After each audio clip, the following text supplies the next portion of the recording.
Good morning.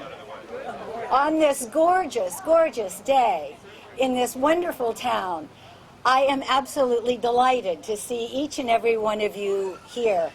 And I want to say at the outset that the people of Plymouth deserve the clapping. Thank you, thank you, thank you from the bottom of our hearts for supporting this.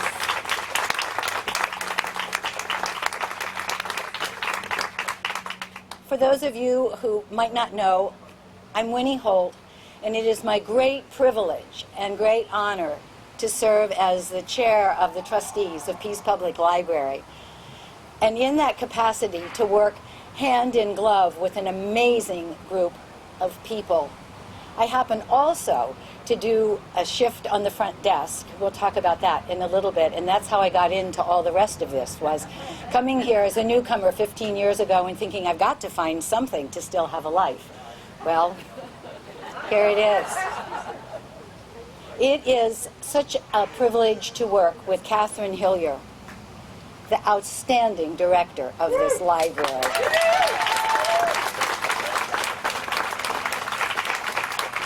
And it is a joy and an adventure to work with her wonderful professional staff. And I'd like to name each one. Deb Perloff, who is the children's librarian, the queen of the story hour. I work mostly with her on Mondays, and that's fun, and I have learned so much. Pat Hanscom, who gets yours, mine, and everybody's interlibrary loans, and gets them quickly and efficiently and happily and pleasantly. What a gift.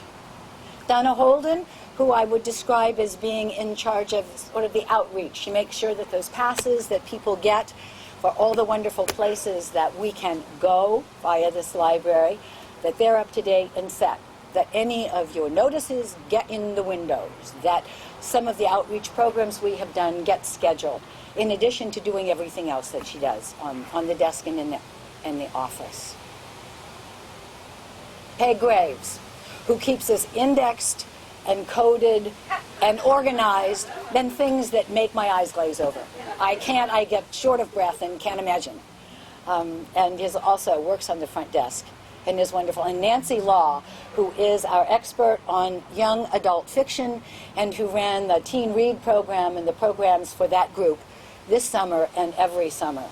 And every last one of them does yeoman or yo-person duty for all of the patrons of this library. And it's a delight.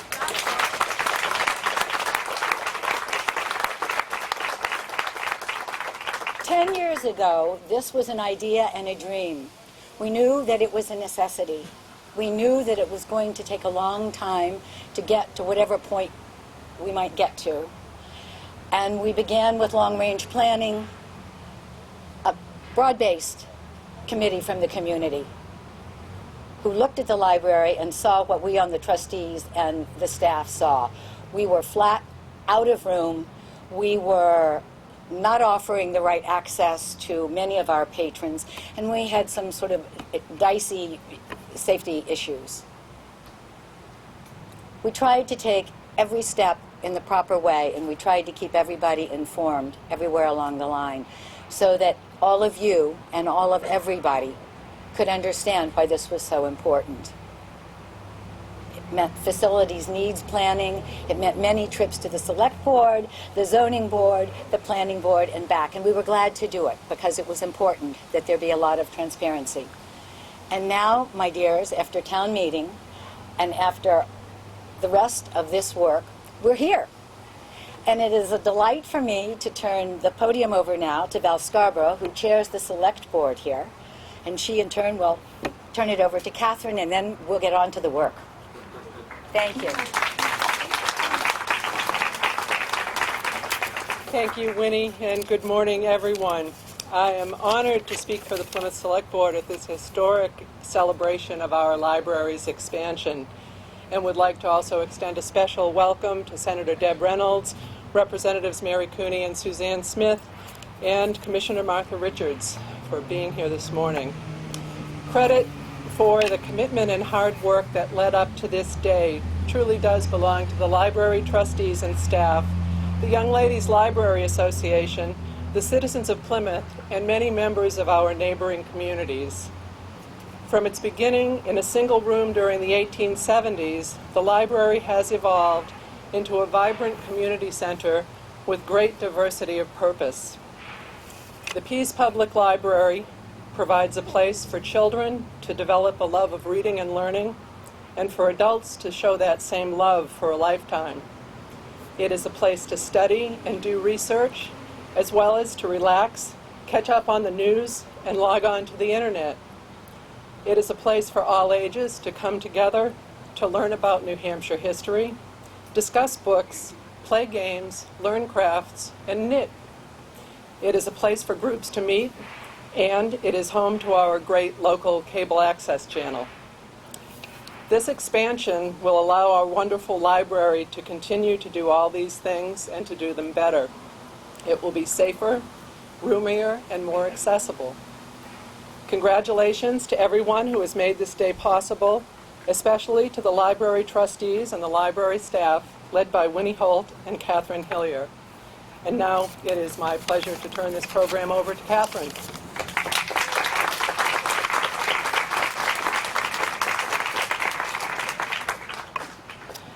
Thank you, Winnie and Val. What a joy to look out here and see all of you here and to be at this point after all these years. It wouldn't have happened without you. My job today is to tell you a little bit about the history of this library. So I want you to think first, do you remember that winter we had a few years ago when it snowed and it snowed and it snowed and we thought it was never going to stop, and then we found out all of a sudden we were the 8th snowiest winter in the history of record keeping here in this country, and then we were the 6th snowiest, and then we were the 4th snowiest, and we finally ended up the 2nd snowiest winter since records began being kept in 1850. Well, let's go back now to 1873, which was the number 1. The heaviest snowfall ever in New Hampshire in one season happened in 1873. So we can just imagine what it was like in the spring of that year, after the streets were cleared and the sun had come out and people could be outdoors. And now picture over at the Congregational Church, sitting on the steps, same location where the Congo Church is right now, a group of young ladies. They were actually teenagers, but in those days they called them young ladies. Today we would call them teens, between the ages of 14 and 19 at that time. And they were sitting there enjoying the sun and talking about what they were going to do with all of their time in the summer. That group was a group of readers, and they often shared books among themselves, and they often got together to talk about what they had read. And one of them just casually said, "Wouldn't it be wonderful if we had a room where we could put our books and make it easier to share them?" They worked for the next year. Oh my goodness, they worked hard. They made contacts with so many people. They had all kinds of fundraising events. And in 1874, just 1 year after their conversation, their first library opened in Plymouth. And it opened up over the express shop, and that was in one of the 10-footers that were down on the east side of Main Street, approximately where Noyes Insurance is today. Somewhere in that little area was where that first library was. It was there by the courtesy and benevolence of James Langdon of Langdon Street here in town. He ran the express office. He admired what these young ladies were doing, and he offered them free rent. It was a small place, a tiny place, but not only did they get free rent, he gave them a wood stove and the wood to put into it. He gave them several kerosene lamps and the oil for the kerosene lamps. And the young ladies used all of the money that they had collected to purchase extra materials to begin to build that first collection. It was a wonderful success. They continued over the next few years to have all kinds of fundraisers. They continued to add more books. And within a couple of years, within 3 years, they had really outgrown their space. Now, think about South Main Street and think about, I think, the spot approximately where Second Cummings is right now. At that time, this would now be 1876, 1877, and there was a small, dilapidated, dejected, and abandoned little building sitting there. It had started off with a very glorious beginning. It was built in 1774, just 11 years after this town was incorporated. It served as the Grafton County Courthouse, and picture 1774 and what went on in the years afterwards. It was the meeting place for meetings that had to do with the Revolutionary War. So we can just imagine that a lot of exciting things went on inside the walls of this tiny 34 by 34 foot building. At that time, Senator Henry Blair steps into the picture. He was a resident of Plymouth. He had served in the U.S. Senate as the representative from New Hampshire, and he also had noticed these young women and all the work that they were doing. And he had known the history of this little building and thought that that building should be saved. So he spent $50 to buy the building and then $1,000 of his own money to fix up the building, and he had it moved over to Court Street, where it sits today. Today it's the Historical Society, but at that time, I think it was 1878, the building was turned over to the Young Ladies Library Association for their library. And for the next 115 years, that little building, 34 by 34, was the public library in Plymouth. As you can imagine, that building outgrew itself. By the 60s, it was absolutely jam-packed. And then another person stepped into the picture to also become a benefactor. Charlotte Pease grew up in Plymouth. As a matter of fact, she grew up where this library stands today. She had been a member of the Young Ladies. Her father was a leading businessman. Her mother served as the librarian for a period of time.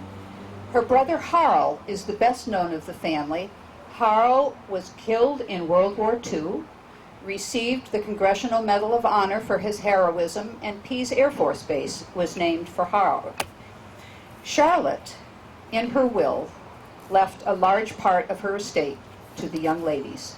So when she died in the early 1980s, they inherited that money. It was very wisely invested by the Young Ladies, and by the 1991, that money allowed the building of this lovely facility. And that was, of course, the first new building that Plymouth had had as a library.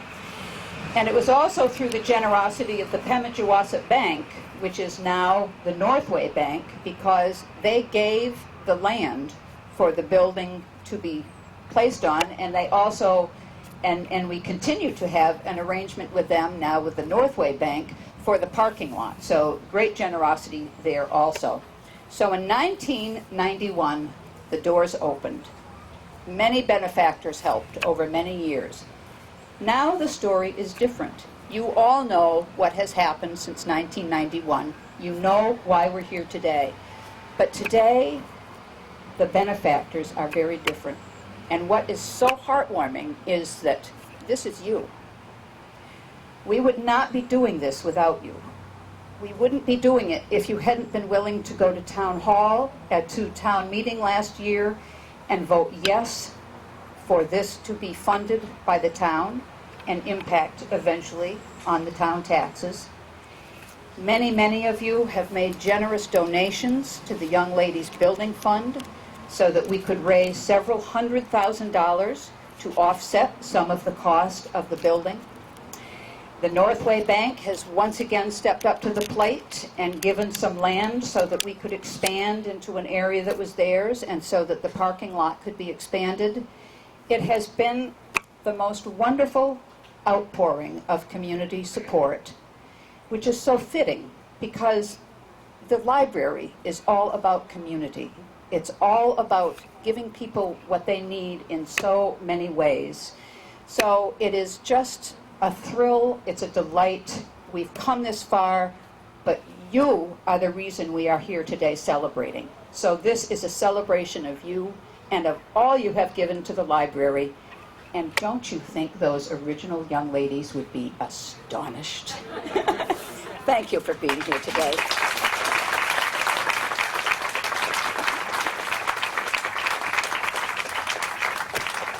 It takes my breath away and brings tears to my eyes every time I hear the story of those young women and think of the bravery and the determination, and it carries on till today.